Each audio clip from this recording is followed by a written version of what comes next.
Yo, what's up, everybody? It's your boy out here, Wallows, reporting on something a little bit different this time. Every week I'm gonna try and do like world news. You feel what I'm saying? Probably every week, every other day. I don't know how this is gonna go, but for today, report news going around for today for July 28th on a good old Tuesday. All right, first news starting off is gonna be Donald Trump Jr., the son of President Trump, has been suspended from Twitter for 12 hours discussing the benefits of hydrochloroquine on a video recorded on a post that he made on Twitter. Now, it has been shut down mainly because of the COVID-19 misinformations that have been going around. Twitter's been on a serious crackdown about it. They're not really allowing anything, especially higher political figures, to try and spread as much information as possible on the COVID-19, because as stated, if you look out there right now, it is a very serious situation. People are divided on wearing masks, keeping sanitized. You feel what I'm saying? Some people, they're more leaning on these certain things. A lot of people don't really care. So definitely, spreading this kind of information is definitely dangerous for the people who wear masks, who try to stay cautious about these certain things such as COVID-19. And with the over 100,000 deaths that we have now, it's definitely at a bad time right now for such higher political figures and such higher notable figures such as Donald Trump Jr., the son of our own president, to be spreading such news. The Donald Trump Jr. spokesperson, he has stated that the decision is beyond the pale. I don't know exactly what the fuck that means, but we're just gonna take that with a grain of salt. Um, Next news is going to be, if you remember, back in 1991, the very notable Rodney King murder that happened on a serious case of police brutality that led up into the LA riots of 1992, due to the fact that the 5 police officers that assaulted and killed Rodney King were found not guilty of such a heinous act. But if you remember the camera that recorded it, that camera is being put up at auction in Los Angeles very soon. The Nate D. Sanders auctions in Los Angeles will take bids for the Sony camera that was used to film the beating that happened back in 1991 in Los Angeles. Um, this will be a very notable thing for history. This will be a very cherished thing to have and to hold for anyone who's willing to be able to use this to keep this, rather be a time capsule or anything. It's a greater piece of history, especially for the times that we are in today with police brutality and everything going on. It definitely does. It's good to have such notable pieces such as that, just to show how dangerous the federal government can be when it's left without a leash. Um, Third news today comes from the Hong Kong protests.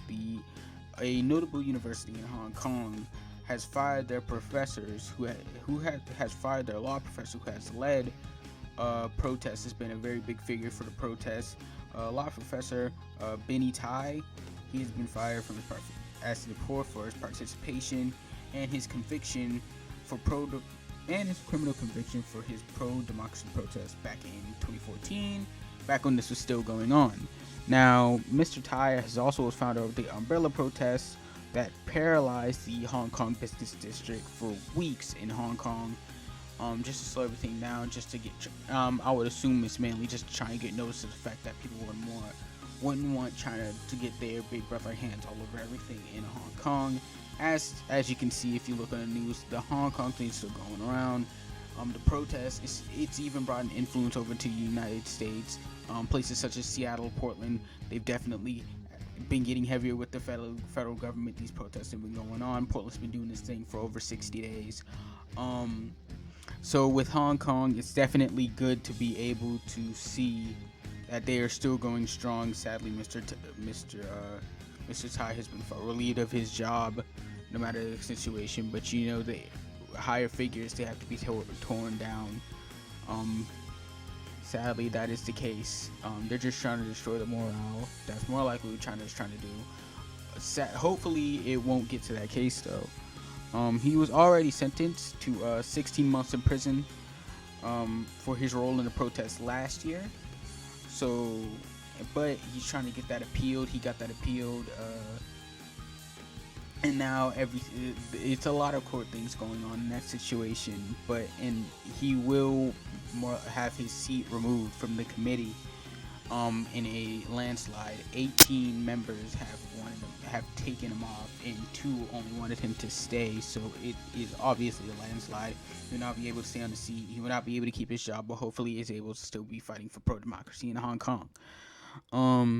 Next news: 2 MLB games have been canceled after the Miami Marlins players tested positive for coronavirus. There have been 14 players and staff that have tested positive for COVID-19, and the MLB has stated that they will conduct more testing for COVID-19. You know how it is right now, especially in sports. A lot of people, they're in a bubble. A lot of people, they're staying in quarantine. As in the NBA, they have everybody separated in separate hotels. There's no fans at games or anything. They're just playing basketball. If anybody tests, they get quarantined. Games get shut down. Games get moved, etc., etc. Now, the players that have been tested positive, they have been still in Philadelphia. They're in quarantine right now because the Miami Marlins were meant to play the Philadelphia Phillies, but with the game being canceled, next 2 games being canceled, they won't be playing. The following players they will be quarantined, and they will look to what's going to be happening to the future very soon. Alright, and last news for today is going to be Democratic mayors. They seek the ban of federal agents from cities. The 6 Democratic mayors have urged U.S. Congress to prevent President Trump from sending in more troops to cities such as Portland and Seattle, where protests are more active.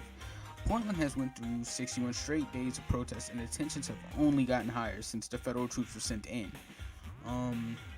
If you look on the news right now, you see the videos. You know, it's hectic right now, especially over there in the Pacific Northwest. They stay safe. People, they just really, the police brutality, everything like that is very hectic right now.